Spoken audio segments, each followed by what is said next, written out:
Hello everyone, Assalamu alaikum. Welcome back to my YouTube channel English with Hasnina. I hope you all are doing well by the grace of Allah. আজকের ভিডিওতে আমি narration সবচেয়ে সহজ উপায়ে আপনাদেরকে শেখানোর চেষ্টা করব। আপনারা প্রায় সময় আমাকে কমেন্ট করে বলেন ন্যারেশনের একটা ডিটেইলড ভিডিও বানানোর জন্য। তাই আজকের ভিডিওতে মেইনলি আমরা শিখব ন্যারেশন কি, ডাইরেক্ট এবং ইনডাইরেক্ট স্পিচের ভিতরে পার্থক্য কি, এবং আজকের ভিডিওতে আমরা অ্যাসার্টিভ সেন্টেন্সের সমস্ত রুলস নিয়ে আলোচনা করব, যাতে অ্যাসার্টিভ সেন্টেন্স নিয়ে আর কোনো কনফিউশন না থাকে। ভিডিওটা একদম শুরু থেকে শেষ পর্যন্ত দেখার চেষ্টা করবেন, যাতে খুব সহজে ন্যারেশন আমরা সম্পূর্ণটা ক্লিয়ার করতে পারি। ওকে, ন্যারেশন কি? ন্যারেশন হচ্ছে যে ইংরেজিতে যখন আমরা নিজের কথা বা বক্তব্য অন্য কারোর মাধ্যমে প্রকাশ করতে চাই, তাকে সাধারণত ন্যারেশন বলে। এবং ন্যারেশন হচ্ছে দুই ধরনের, একটা হচ্ছে ডাইরেক্ট আর একটা হচ্ছে ইনডাইরেক্ট। ডাইরেক্ট স্পিচ কোনটা?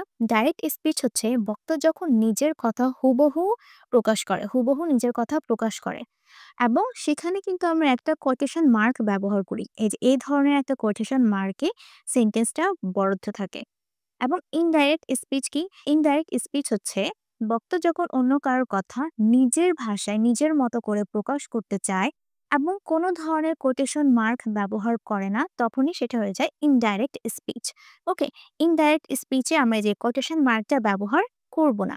ওকে ওকে, এখন আমরা অনেকগুলো অ্যাসার্টিভ সেন্টেন্সের উদাহরণ দেখব, যাতে আমরা সমস্ত রুলস ক্লিয়ার করতে পারি।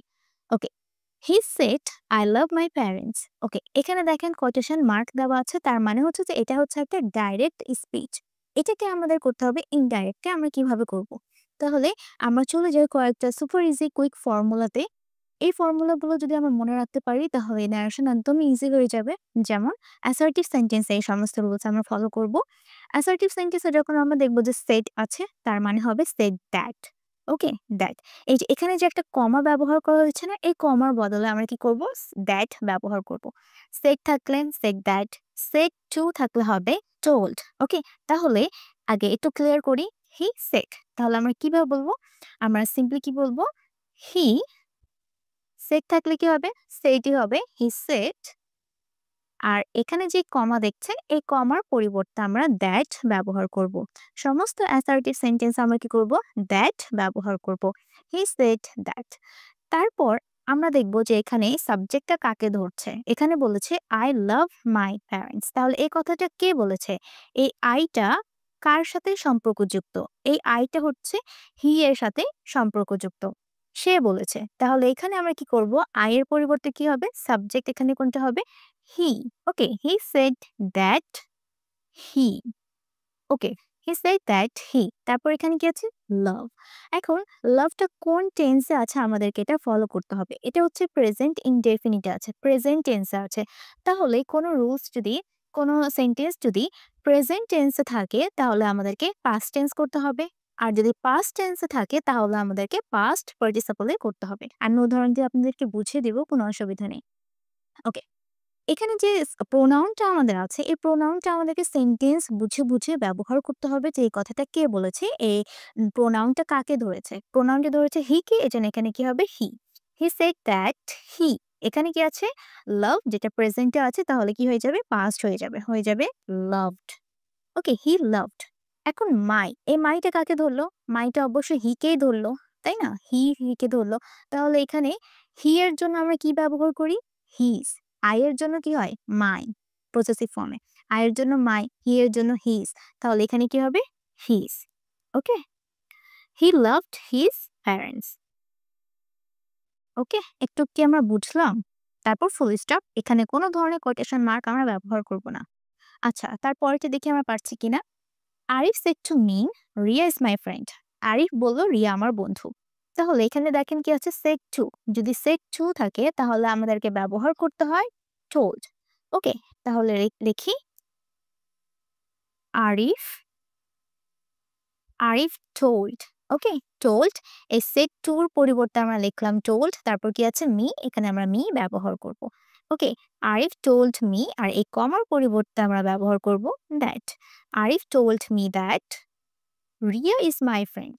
ওকে, রিয়া। তাহলে এখানে রিয়া, রিয়াই হবে। ওকে, লিখে দিই রিয়া। ইজ আছে, যদি থাকে প্রেজেন্ট টেন্স যদি থাকে, তাহলে আমাদেরকে কি ব্যবহার করতে হবে? পাস্ট ব্যবহার করতে হবে। তাহলে এখানে কি আছে? ইজ। অ্যাম ইজ থাকলে ওয়াজ, আর আর থাকলে where. ওকে, তাহলে এখানে কি আছে? is আমরা ব্যবহার করব was. Okay, my friend. কে বললো এই কথাটা? আরিফ আমাকে বলল, রিয়া আমার বন্ধু। তাহলে রিয়া যে আমার বন্ধু এই কথাটা কে বললো? আরিফ বললো। তাহলে এখানে মাইটা কাকে ধরলো? মিকে নাকি আরিফকে? অবশ্যই আরিফকে।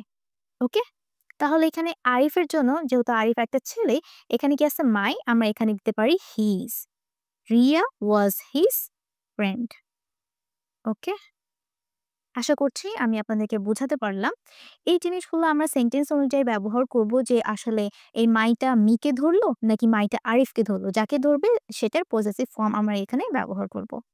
হি said I finished it just now. Okay, he said সে বলল। তাহলে এখানে যা আছে আমার সেটাই লিখবো। ওকে, হি সেড দ্যাট। ওকে, সে বলল যে আই ফিনিশড। ওকে, আই কাকে ধরলো? হি কে ধরলো। তাহলে এখানে কি হবে? হি।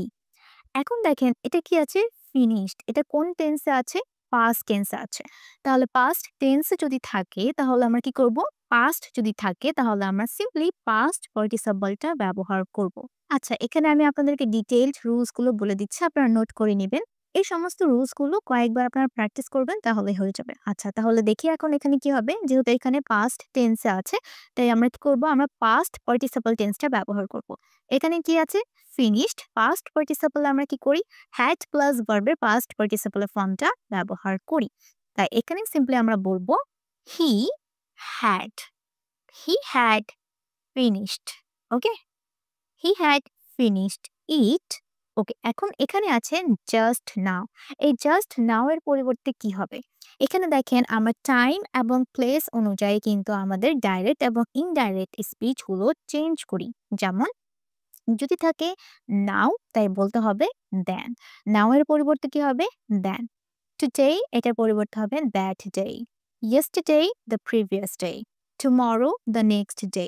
Tonight that night. এগুলো আপনারা মুখস্থ করে নেবেন তাহলে ইজিলি আপনারা কমপ্লিট করতে পারবেন। দিস মর্নিং যদি থাকে দিস তাহলে হয়ে যাবে দ্যাট। আগো থাকলে বিফোর। জাস্ট নাও যদি থাকে তাহলে হবে আ মোমেন্ট বিফোর।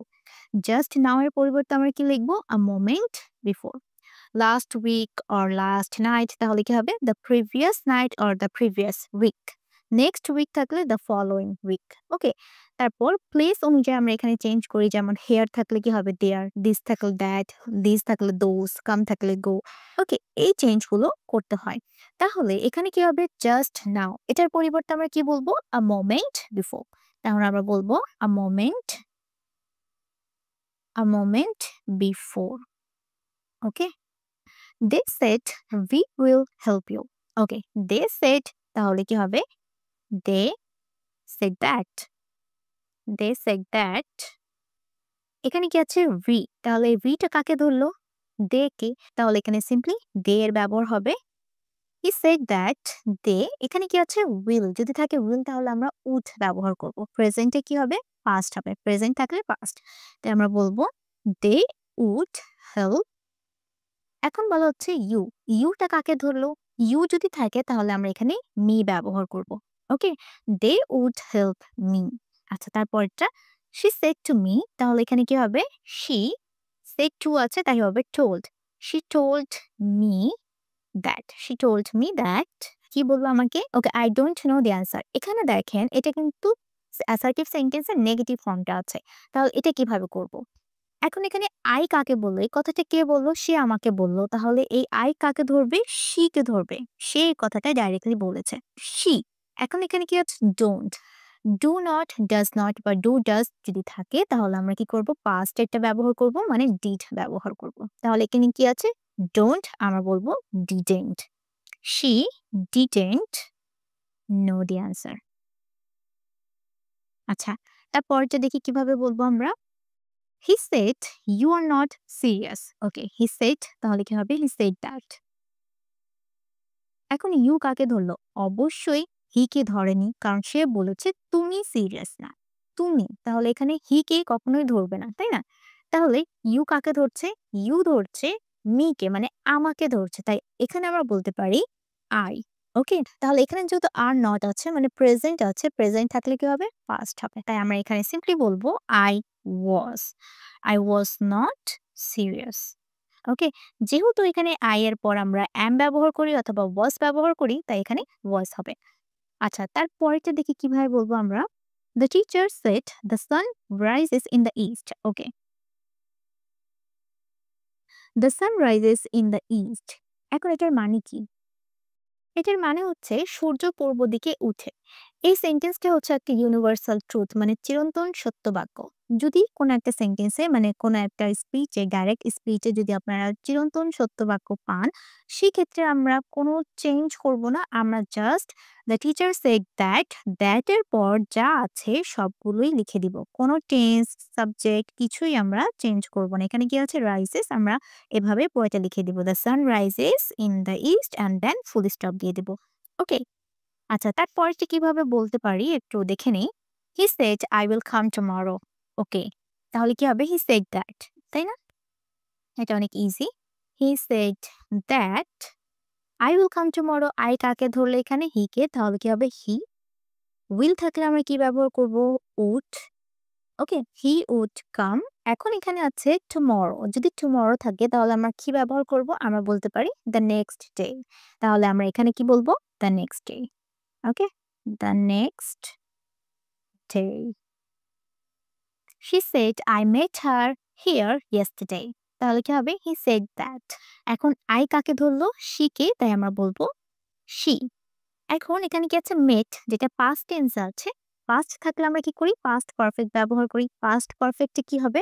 আমরা এখানে had দিয়ে verb এর past participle ফর্মটা ব্যবহার করব। তাই হবে she had met. She had met her, এখানে herই হবে। She had met her here. Here যদি থাকে তাহলে আমরা there ব্যবহার করব। ওকে, here থাকলে there. Yesterday এটা যদি থাকে তাহলে আমরা কি বলতে পারি? The previous day. Okay? The previous day. আমি সমস্ত রুলস কি করব? ডেসক্রিপশন বক্সে দিয়ে দিব। আপনারা সেখান থেকে নোট করে নিবেন। ওকে, তারপরেরটা কিভাবে বলতে পারি? She said I was working. তাহলে কি হবে? She said that. I কাকে ধরলো? she কে, তাহলে কি হবে? she. এখন এখানে কি আছে? was. আমরা জানি was where যদি থাকে তাহলে আমরা এখানে কি করতে পারি? was where যদি থাকে তাহলে আমরা had been ব্যবহার করব।